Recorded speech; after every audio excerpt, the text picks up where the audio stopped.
Welcome Galaxy Scholars on the second video lecture of chapter 9, and in this video lecture I will be explaining about the one of the important laws which were developed by the Newton during his time.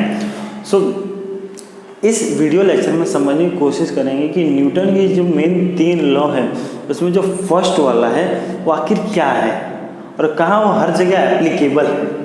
Okay, तो first of all इसको समझने के लिए थोड़ा हम Galileo के experiment को थोड़ी समझने की कोशिश करते हैं, बिकॉज जब न्यूटन ने ये लॉ को डेड्यूस किया था तो कुछ गैलीलियो के एक्सपेरिमेंट को उन्होंने क्या किया था, स्टडी किया था, उसका बेसिस यूज करके उन्होंने डिराइव किया था अपने लॉ। सबसे पहले तो दो इंक्लाइन प्लेन है, ओके, 2 इंक्लाइन प्लेन है, ठीक है, और दोनों का एंगल क्या है, इक्वल है। ओके, अब यहाँ पे गैलीलियो ने क्या किया, इस हाइट से क्या किया, बॉल को रिलीज किया, ठीक है, इंक्लाइन प्लेन के जो सबसे इस वाले पॉइंट से क्या किया, बॉल को रिलीज किया, ठीक है। जैसे रिलीज किया तो आप देखेंगे यहाँ पे वेलोसिटी उनकी क्या होगी, 0 होगी। जैसे इंक्लाइन प्लेन से बॉल पास हो रहा है तो उसकी क्या हो जा रही है, वेलोसिटी बढ़ते जा रही है, वेलोसिटी एक स्टेज पे क्या हो जाएगी, उसकी मैक्सिमम हो जाएगी। तो जैसे बॉल रिलीज किया तो बॉल एकदम पास होगा जाके सेम हाइट क्या करेगा, अटेंड करेगा, सेम हाइट बॉल क्या करेगा, यहाँ से अटेंड करेगा।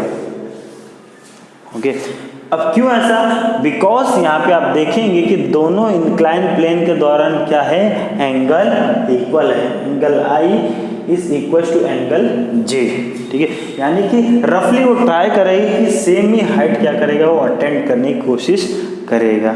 ओके, अब सेकंड फैक्टर, यहाँ पे गैलीलियो ने क्या किया था कि जे की जो एंगल है वो क्या कहता है, बढ़ा दिया था, ठीक है। अब मैंने क्या किया, इस वाले प्लेन से, इंक्लाइन प्लेन से बॉल को रिलीज किया, जैसे ही रिलीज किया उसको इस हाइट तक पहुंचने के लिए क्या करना पड़ेगा, ज़्यादा डिस्टेंस कवर करना पड़ेगा।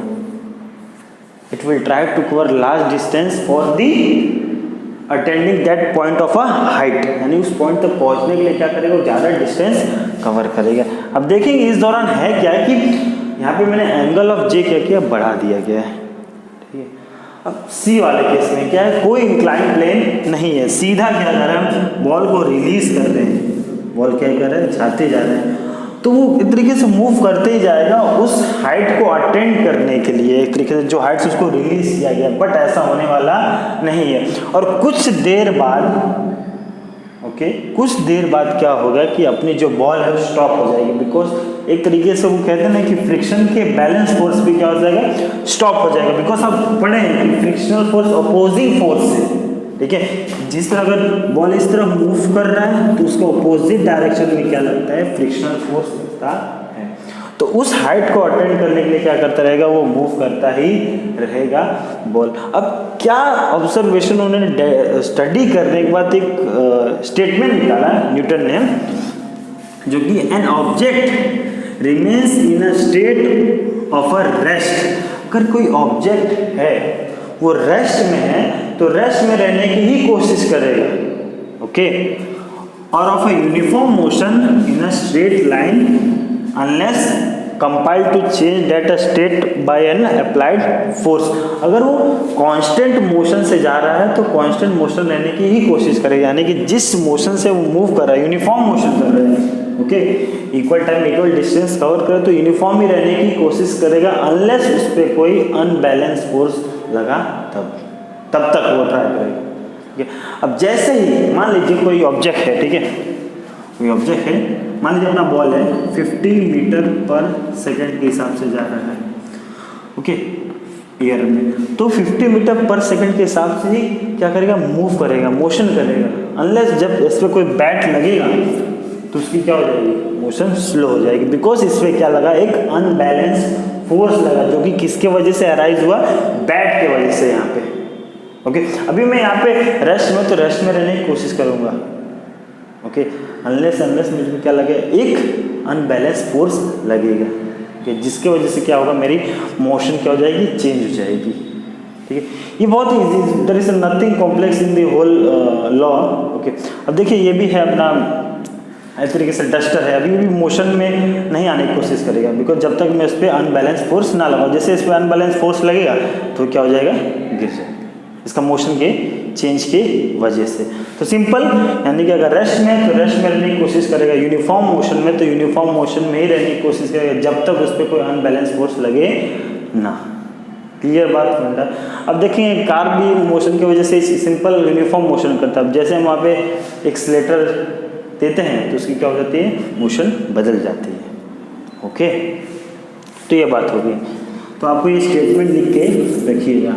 अब इस तरीके से हम न्यूटन के फर्स्ट लॉ ऑफ मोशन को इनर्शिया से भी रिलेट कर सकते हैं। अब इनर्शिया क्या है?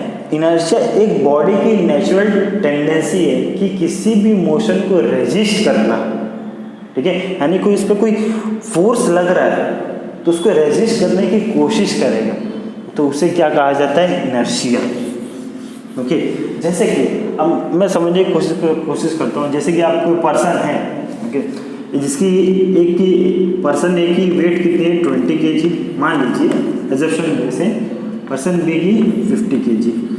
अब मैं इस पर फोर्स लगाऊंगा तो ये थोड़ा मोशन में आएगा, ठीक है। मान लीजिए मैंने 5 न्यूटन का इस पर फोर्स लगाया तो ये थोड़ा मूव करेगा, बट 50 वाले पे उतने मैग्नीट्यूड का 5 न्यूटन का मैं फोर्स लगाऊंगा तो मूव नहीं करेगा, बिकॉज ये क्या करेगा, उसकी टेंडेंसी है कि जो फोर्स लग रहा है उसको रेजिस्ट करने की, तो उसे क्या कहा जाएगा, inertia. It is the natural tendency of an object to resist the state of the motion, यानी अपना स्टेट बदलने का जो फंडा है क्या करेगा, रोकने की कोशिश करेगा, ठीक है।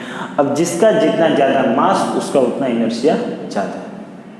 ओके, अब जैसे कि अब ट्रेन है उसका इनर्शिया ज़्यादा होगा, बिकॉज आप देखेंगे कि उसकी मास बहुत ही ज़्यादा है और रेजिस्ट करेगा। अब इसको एग्जांपल एक और समझते हैं। आप मान लीजिए फुटबॉल है, football, this is our football,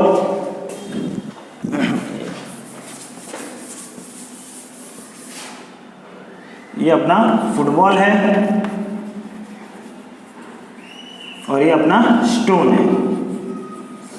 तो जो पर्सन जब किक करेगा फुटबॉल तो मूव हो ही जाएगा, बिकॉज इसका मास क्या है, बहुत ही कम, इसकी जो टेंडेंसी है इनर्शिया की बहुत ही कम। और जब स्टोन को हम मारेंगे तो मूव नहीं होगा, बिकॉज उसका मास क्या है, ज़्यादा है।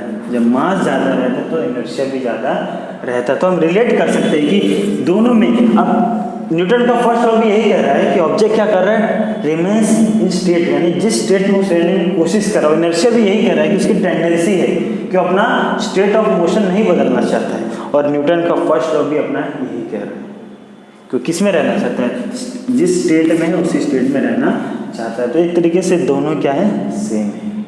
ओके, सो आज के लिए इतना ही। Thank you.